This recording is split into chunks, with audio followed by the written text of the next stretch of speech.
Welcome back to the channel guys. मैं अतनु और आज हम लोग डिस्कस करेंगे इंडिया के होम मिनिस्टर अमित शाह जी को लेके। अमित शाह जी ने अभी पार्लियामेंट ने अपने तरफ से क्लीन एंड क्लियर बोल दिया कि भारत कोई धर्मशाला नहीं है। तो ये सुनने के बाद आप पूछेंगे कि इतना बोल्ड स्टेटमेंट देने का जरूरत क्या है। जरूरत है फॉरेन एंड इमिग्रेशन बिल। इस बिल का डिस्कशन के टाइम में बात उठा कि इंडिया में अभी round about 2 crore illegal immigrant से जो इंडिया में रह रहे हैं, जिसको लेके अमित शाह काफी गुस्सा हो गया और अमित शाह ने अपने तरफ से ये स्टेटमेंट दिया। तो चलिए जानते हैं इमिग्रेशन बिल क्या है या फिर इस बिल को लेके क्या बहस हुआ है और सारा डिटेल्स। तो पहला जो पॉइंट हम लोग को जानना पड़ेगा इमिग्रेशन बिल जानने के लिए कि इलीगल इमिग्रेंट्स कौन है। इलीगल इमिग्रेंट्स वही है जो भारत में डिफरेंट वे से इलीगली एंटर करता है। डिफरेंट टाइम में बहुत सारे कंट्रीज से इलीगल इमिग्रेंट्स इंडिया में एंट्री लेता है और जिसके वजह से इन लोगों के लिए ये बिल लाया गया है। अब ये इलीगल इमिग्रेंट्स आप पूछेंगे कि कौन सा कंट्री से ज्यादा आता है। अगर देखा जाए प्रेजेंटली जो सबसे ज्यादा आता है वो है बांग्लादेश से। उसके अलावा भी अगर हम लोग देखें जो रोहिंग्या है म्यांमार से, वो लोग भी इलीगली इंडिया में घुस गए हैं, जिसके वजह से ही ये बिल लाया गया है। अब इस बिल में जो डिस्कशन हुआ है उसमें सबसे पहले जो देखा गया है कि ये ज्यादातर जो इलीगल इमिग्रेंट्स है ये इंडिया के कुछ पर्टिकुलर लोकेशंस में ज्यादा ये लोग इकट्ठा हुआ है, जिसमें नो डाउट वेस्ट बंगाल में अगर कोलकाता देखा जाए तो वहाँ सबसे ज्यादा इन लोग का लोकेशन में ये लोग इकट्ठा हुए। क्यों? क्योंकि ये बॉर्डर एरिया है, ये बांग्लादेश के बहुत करीब है। इसके अलावा भी दिल्ली, आसाम, त्रिपुरा, ये सब लोकेशन में ये इलीगल इमिग्रेंट्स आके सेटल हुए हैं। तो ये सब सुनने के बाद आपका जो क्वेश्चन होगा, तो ये बिल क्या प्रोपोज करता है कि इन सबको पकड़ा जाएगा और आगे जाके जैसे यूएस से डिपोर्ट किया जा रहा था इंडिया से भी डिपोर्ट किया जाएगा? नहीं, ये बिल अभी डिपोर्टेशन को लेके कुछ नहीं कह रहा है, ये बिल कुछ और कह रहा है। क्या कह रहा है ये मैं आपको आगे जाकर बताता हूँ, मगर उससे पहले हम लोग जान लेते हैं कि ये अचानक से क्या हुआ। ये जो इलीगल इमिग्रेंट्स को लेकर दुनिया इतना परेशान है, या फिर अगर देखा जाए ग्लोबली इलीगल इमिग्रेंट्स को लेकर इतना हाईलाइटेड क्यों हो रहा है।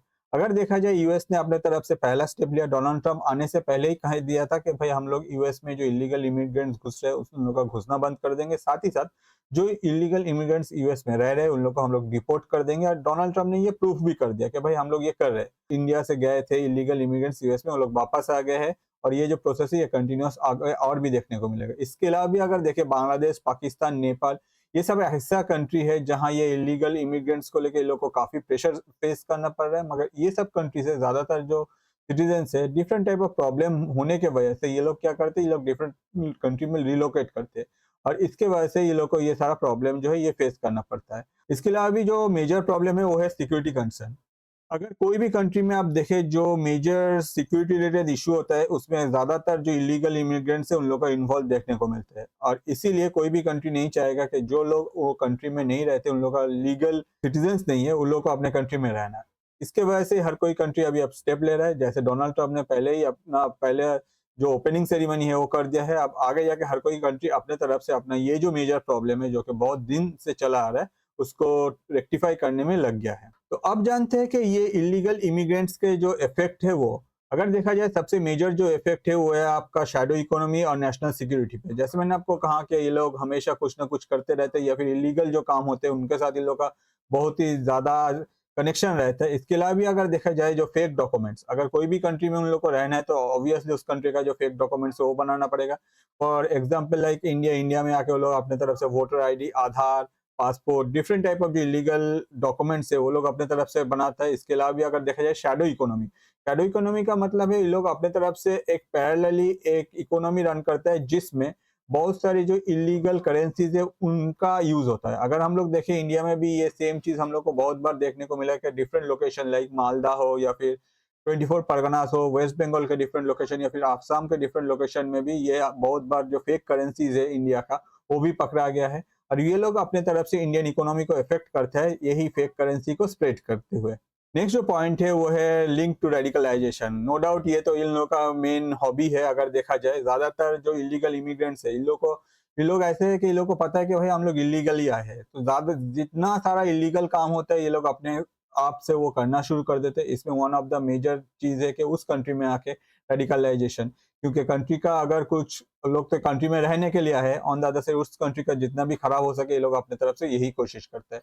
तो इसको लेके नो डाउट अमित शाह जी ने काफी सीरियस हो गया और अमित शाह जी ने क्लीन एंड क्लियर अपने तरफ से ये बोल्ड स्टेटमेंट दे दिया कि इंडिया कोई धर्मशाला नहीं है। तो नो डाउट अमित शाह जी का ये जो स्टेटमेंट है इसको हम लोग वार्निंग की तरह भी ले सकते हैं। तो अब जानते हैं चैलेंजेस इन इम्प्लीमेंटेशन। जैसे हम लोग को पता है कि बहुत सारे लॉज जो है वो पास हो जाते हैं, लॉज जो है वो बाय पेपर बन जाते हैं, मगर जब ग्रास रूट में आता है वो लॉज हम लोग को कुछ इफेक्टिव देखने को नहीं मिलता है। तो इस लॉ को अगर ऐसा ना हो, इस लॉ में मतलब अपने तरफ से अगर गवर्नमेंट इतना सब कुछ स्टडी करने के बाद ये लॉ लाया जा रहा है, तो नो डाउट इसको ग्राउंड रूट में भी एप्लीकेबल करना पड़ेगा। इसका इम्प्लीमेंटेशन अच्छा होना चाहिए, मगर इसी इम्प्लीमेंटेशन में कुछ मेजर प्रॉब्लम है। पहला जो प्रॉब्लम है वेस्ट बंगाल रेजिस्टेंस। जैसे हम लोग को पता है कि बांग्लादेश अपना जो बॉर्डर है वो इंडिया के साथ सबसे ज्यादा शेयर करता है, या फिर इंडिया का अगर लॉन्गेस्ट बॉर्डर देखे कोई कंट्री के साथ शेयर करे वो है बांग्लादेश। अब इस बॉर्डर में सारा जो एरिया है वो ऐसा है कि बहुत जगह में बहुत सारे जो नदी है वो भी इंटर एक्सचेंज हो रहा है दोनों कंट्री के बीच में। On the other side different location में इसमें वेस्ट बंगाल का जो पार्ट है ये काफी बड़ा है। तो no doubt west Bengal government से जब ये फेंसिंग के लिए जमीन मांगा गया, at that point of time Amit Shah ji का कहना है कि वेस्ट बंगाल गवर्नमेंट अपने तरफ से ये फेंसिंग में मतलब हेल्प नहीं कर रहा है, जिसके वजह से ये जो फेंसिंग है ये अभी भी पेंडिंग है। अगर वेस्ट बंगाल गवर्नमेंट अपने तरफ से स्टैंड लेके सेंट्रल गवर्नमेंट को हेल्प करता है, eight that point of time ये फेंसिंग जो है और भी ज्यादा हो जाएगा, जिससे आगे जाके ये इलीगल इमिग्रेंट्स का जो एंट्री है ये इंडिया में रेस्ट्रिक्टेड हो सकता है। नेक्स्ट जो पॉइंट है वो है जियोग्राफिकल चैलेंज। जैसे मैंने आपको कहा कि ये बॉर्डर फेंसिंग के टाइम में मतलब इंडिया और बांग्लादेश का ही अगर हम लोग देखें या फिर इंडिया म्यांमार को देखें, तो इंडिया और बांग्लादेश का क्या हो रहा है, जो बॉर्डर है उस बॉर्डर एरिया में बहुत सारे रिवर्स जो है वो एक्सचेंज हो रहा है। ऑन द अदर साइड बहुत सारा ऐसा लोकेशन है जहाँ फेंसिंग किया नहीं जा सकता। तो ये जियोग्राफिकल ऐसा लोकेशन है जिसमें ये बॉर्डर फेंसिंग करना पॉसिबल नहीं है, जिसके वजह से ये एक मेजर प्रॉब्लम क्रिएट कर रहे हैं और ये सब जगह एक पर्टिकुलर एंट्री पॉइंट बन जा रहा है इन सारे इलीगल इमिग्रेंट्स के लिए। इसके अलावा भी बहुत सारे लीगल चैलेंज भी आने वाला है, जिसमें अगर हम लोग देखें ह्यूमन राइट्स कमीशन अपने तरफ से बहुत सारे जो प्रॉब्लम है इसको लेके क्रिएट करेगा, क्योंकि as per human rights commission अगर कुछ भी उन लोग को ठीक नहीं लगता तो वो लोग आगे आ जाएगा। ऑन द अदर साइड अगर देखा जाए ये एक नेशनल सिक्योरिटी का बात है, इसलिए हम लोगों को चाहिए कि भाई कोई भी कंट्री हो या फिर कोई भी पार्टी हो या फिर कोई भी स्टेट हो या फिर कोई भी हो, अगर नेशनल सिक्योरिटी का बात आता है तो सबको इकट्ठा होकर इसके अगेंस्ट में खड़ा होना चाहिए, जिसमें ये इलीगल इमिग्रेंट्स का जो नेटवर्क है ये आगे और बढ़ नहीं पाए इंडिया में। तो अब जानते हैं ये इलीगल इमिग्रेंट्स अगर इंडिया में इस तरह से बढ़ता रहे तो उसका इफेक्ट क्या होगा। उसका इफेक्ट होगा स्लीपर सेल्स जो इंडिया में एक्टिव हो जाएंगे, ऑलरेडी हो गया है। अगर देखा जाए इंडिया में डिफरेंट लोकेशन में ये जो स्लीपर सेल्स है ये काफी एक्टिव हो गया है, जिसमें सबसे ज्यादा जो है आसाम, केरला, तमिलनाडु, यहाँ बहुत सारा जो स्लीपर सेल्स है डिफरेंट टाइम में जो गवर्नमेंट अथॉरिटीज है उन लोग अपने तरफ से इन लोगों को पकड़ा भी है, हाईलाइटेड भी किया है। और ये सारे जो इलीगल इमिग्रेंट्स आते हैं इंडिया में, ये लोग आके ये सब स्लीपर सेल ज्वाइन करते हैं और इन लोग को एक्टिव करते हैं। आगे जाके यही सब जो स्लीपर सेल्स है ये लोग डिफरेंट लोकेशन में डिफरेंट टाइप ऑफ प्रॉब्लम जो है वो स्प्रेड करना शुरू कर देते हैं।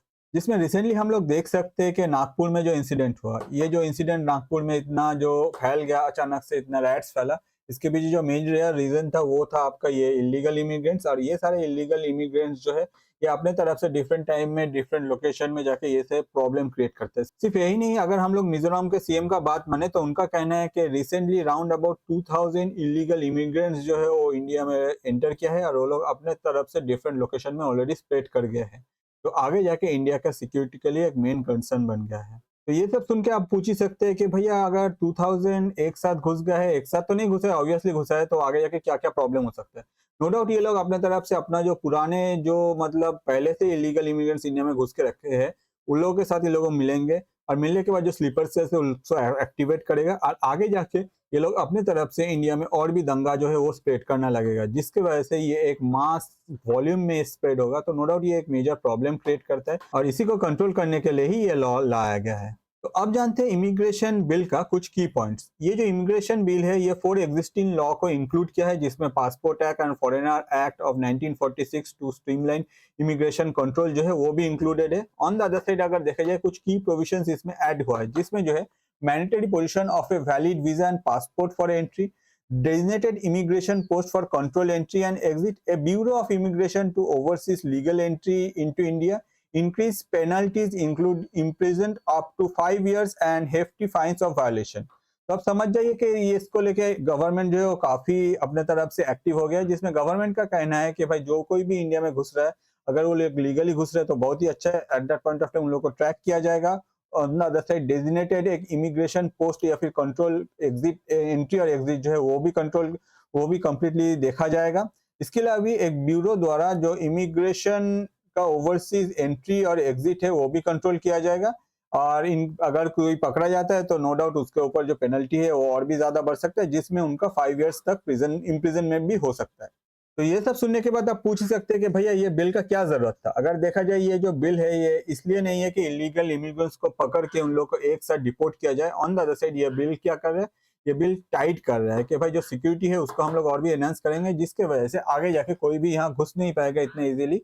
ऑन द अदर साइड अगर कोई घुसता है उसको अच्छी तरह से ट्रैक किया जाएगा, तो इलीगल इमिग्रेंट्स का जो एंट्री है इंडिया में वो और भी टाइटन हो जाएगा, जिसके वजह से इलीगल इमिग्रेंट्स इजीली इंडिया को एक्सेस नहीं कर पाएगा जब भी वो चाहेगा तब। तो अब आ जाते हैं कंक्लूजन पे। जैसे हम लोग को पता है कि ये जो इलीगल इमिग्रेंट्स है इन लोग का जो प्रॉब्लम है इंडिया में बहुत दिन से है, और आगे जाके इंडियन गवर्नमेंट अपने तरफ से अगर ये स्टेप ले रहा है तो आगे जाके हो सकता है कि इलीगल इमिग्रेंट्स इतने इजीली इंडिया में एंट्री ना कर पाए। ऑन द अदर साइड एक और ऑप्शन रहेगा कि जो इलीगल इमिग्रेंट्स इंडिया में है उन लोगों को कैसे ट्रैक किया जाए। तो उन लोगों को ट्रैक करने के लिए गवर्नमेंट अपने तरफ से डिफरेंट प्रोग्राम प्लान किया है, जिसमें अगर देखा जाए जो कभी भी अगर इलीगल इमिग्रेंट्स अपने तरफ से कोई भी होटल में रहता है या फिर सोचिए कि वो लोग कोई भी हॉस्पिटल में एंट्री लेता है, उन लोगों का जो डॉक्यूमेंट्स है वहां उसको प्रूफ देना पड़ेगा, जिससे गवर्नमेंट इसको ट्रैक कर पाएगा।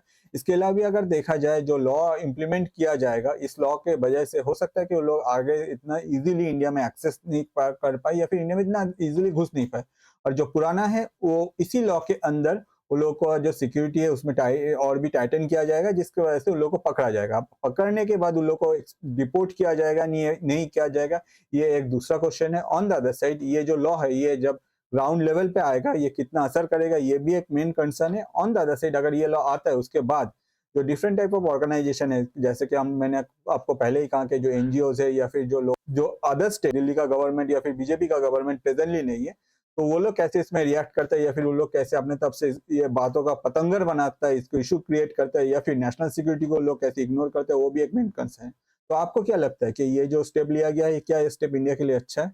अगर अच्छा है तो आपको क्या लगता है कि ये स्टेप अगर अभी जाके जब भी इंडियन गवर्नमेंट अपने तरफ से इसको ग्रास रूट लेवल पे अप्लाई करेगा, तो जो स्टेट गवर्नमेंट है कौन कौन सा स्टेट गवर्नमेंट है जो इसको लेके आगे जाके इशू क्रिएट कर सकता है? प्लीज कमेंट कीजिए, क्योंकि कमेंट करने से आपका जो सोच है वो मुझे पता चलता है। ऑन द अदर साइड अगर आपको ये वीडियो अच्छा लगता है तो मैं आपको रिक्वेस्ट करूंगा हमारे दो चैनल से, द फैक्ट्स बिहाइंड और द फैक्ट्स बिहाइंड इंटरनेशनल, दोनों चैनल में आप जा सकते हैं। बहुत से इंटरेस्टिंग टॉपिक में बहुत सारे वीडियोस वहां आपको मिलने वाला है। जो वीडियो आपको सबसे अच्छा लगता है आप अपने लाइफ के स्पेशल पर्सन के साथ वो शेयर कर सकते हैं, क्योंकि इससे क्या होता है आपका जो सोच है, आपको क्या देखना अच्छा लगता है ये उनको पता चलता है। ऑन द अदर साइड हम लोग जैसे जो क्रिएटर है हम लोग का जो रोजी रोटी है वो भी चलता रहता है। और वीडियो एंड तक देखने के लिए आपको और आपका लाइफ का स्पेशल पर्सन को मेरी तरफ से बहुत सारा धन्यवाद।